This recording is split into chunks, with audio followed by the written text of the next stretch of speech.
Murder हो जाई, murder हो जाई, मर्डर हो जाई। सानवी रिकॉर्डिंग स्टूडियो महानवा। जवन हमरा के आँख देखाई, विनोद मर्डर हो जाई। जवन हमरा के आँख देखाई ओकर मर्डर हो जाई, मर्डर हो जाई, मर्डर हो जाई। जवन हमरा के आँख देखाई ओकर मर्डर हो जाई, मर्डर हो जाई, मर्डर हो जाई। चाहे दबंग होके चाहे बाहुबली, हमरा आगे ओकर एको न चली। अभी बच्चा बड़े कर पढ़ाई न त मर्डर हो जाई, मर्डर हो जाई, मर्डर हो जाई। जवन हमरा के आँख देखाई ओकर मर्डर हो जाई, मर्डर हो जाई, मर्डर हो जाई, मर्डर हो जाई। Recording by Sanvi studio. जवन हमरा के आँख देखाई विनोद मर्डर हो जाई।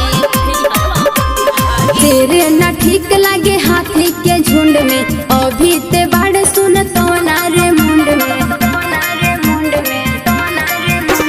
शेर ना ठीक लागे हाथी के झुंड में, अभी ते बाड़ सुन तो नारे मुंड में। पूरा मीडिया में खबर छपाई जब मर्डर हो जाई, मर्डर हो जाई, मर्डर हो जाई। जवन हमरा के आँख देखाई ओकर मर्डर हो जाई, मर्डर हो जाई, मर्डर हो जाई, मर्डर हो जाई। जवन हमरा के आँख देखाई विनोद मर्डर हो जाई।